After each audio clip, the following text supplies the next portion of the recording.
This channel does not promote any violent, harmful, or illegal activities. All content provided by this channel is meant for an educational purpose only. अरे कम दे किंतु खाटी दे MDH Kashmiri लाल लंकार गुड़ो MDH হাওড়ায় নিখোঁজ বেসরকারি সংস্থার কর্মীর রহস্যজনক মৃত্যু। দেহ উদ্ধার হয়েছে বোলপুরের শিবতলা মাঠে। মুখে গামছা বাঁধা আর রক্তাক্ত অবস্থায় দেহ পড়ে থাকতে দেখা যায়। পরিবার অভিযোগ করছে নৈহাটির বাসিন্দা অনিমেষ মিত্র হাওড়ার একটি বিস্কিট কারখানার অ্যাকাউন্ট্যান্টের কাজ করতেন। লক্ষাধিক টাকা নিয়ে হাওড়া ময়দানের একটা ব্যাংকে যাওয়ার পথে তাকে অপহরণ করা হয়। পরিবারের তরফে নিখোঁজ অভিযোগ করা হয় হাওড়া থানায়। তদন্তে নামে হাওড়া থানা এবং হাওড়া সিটি পুলিশ। এরপরে আজ বোলপুর থেকে দেহ উদ্ধার হয়েছে। কে বা কারা এই ঘটনা ঘটালো তদন্তে হাওড়া সিটি পুলিশের গোয়েন্দা বিভাগ। कितने रुपया था उसके बाद? 1.5 लाख रुपया। 1.5 लाख। अब तक तो किडनैपिंग की कंप्लेंट किया। अब एक बंदा देखा, 2 जन उसको बाइक पे बैठा के ले जा रहा था। वही देखा। कहाँ टूट रहा है?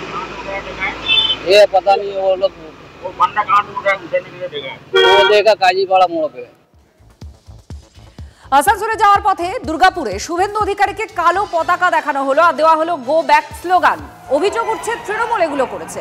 বিক্ষোভকারীদের দাবি মুখ্যমন্ত্রীকে কটু কথা বলার প্রতিবাদেই তারা কালো পতাকা দেখিয়েছেন।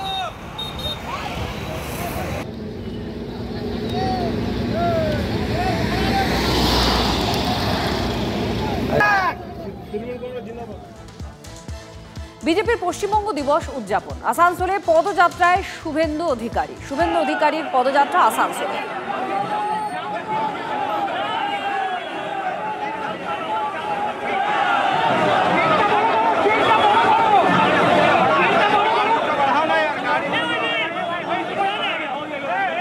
চন্দ্রশেখর আমাদের প্রতিনিধি আছেন আমাদের সঙ্গে।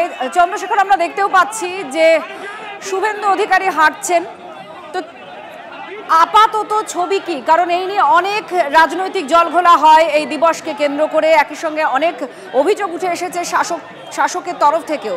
এই মুহূর্তে ছবি কি আর নিরাপত্তার বন্দোবস্ত কিরকম রয়েছে?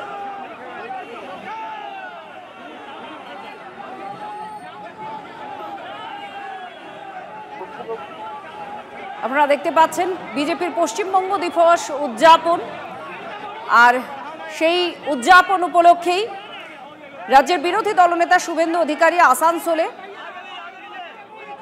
আর আসানসোলে যাওয়ার আগের ছবি আপনাদের দেখাচ্ছিলাম, তাকে কালো পতাকা দেখানো হয়।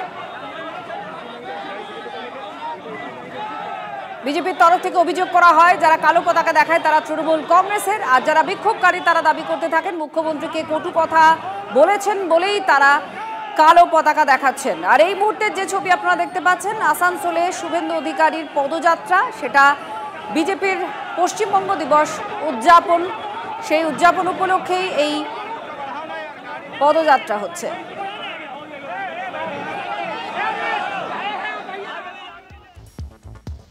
আহমেদাবাদের বিমান দুর্ঘটনা, সেখান থেকে শিক্ষা নিল পুর ও নগরোন্নয়ন দপ্তর। কলকাতায় আর নতুন করে কোনো হাই রাইজ বিল্ডিং এর অনুমতি নয়। 9 তলা বহুতলে অনুমতি দেবে না পুরসভা। কলকাতা বিমানবন্দর সংলগ্ন এলাকায় উচ্চ বহুতলে অনুমতি নয়, জানিয়ে দিলেন পুর ও নগরোন্নয়ন মন্ত্রী ফিরহাদ হাকিম। 20 কিলোমিটারের মধ্যে সেখানে কোনো হাই রাইজ বাড়ি, কোন ডিজি বিল্ডিংকে বলে দিয়েছি যে কোনো হাই রাইজ স্যাংশন এখন না দিতে, কোনো হাই রাইজ।